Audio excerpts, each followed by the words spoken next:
స్థిరపరచు దేవునికి స్తోత్రములు. ఇప్పుడు మనం చదువుకునే వాక్యం ఆదికాండం 17 అధ్యాయం 21 నుంచి 27 వరకు.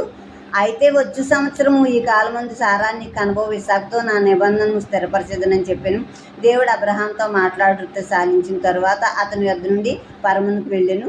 అప్పుడు అబ్రహాము తన కుమారుడైన ఇస్మాయిల్ను, తన ఇంట పుట్టిన వారందరినీ, తన వెండితో కొనబడిన వారందరినీ, అబ్రహాము ఇంటి మనుష్యుల్లో ప్రతివాన్ని పట్టుకుని దేవుడు తనతో చెప్పిన ప్రకారం ఆ దినమందే వారి గోప్యాంగ చర్మమున సున్నతి చేసిన. అబ్రహాం గోప్యాంగ చర్మం సున్నతి చేయబడినప్పుడు అతడు 99 ఏండ్లవాడు.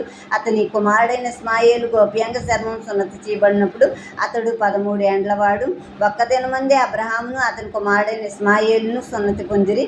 అతని ఇంట పుట్టిన వారును, అన్యుని యొద్ద వెండితో కొనబడిన వారును, అతని ఇంటిలోని పురుషులందరూ అతనితో కూడా సున్నతి పొందిరి. ఇప్పుడు దేవుడు అబ్రహాంతో మాట్లాడటం సాలించి పరలోకానికి వెళ్ళిపోయారు ఆయన.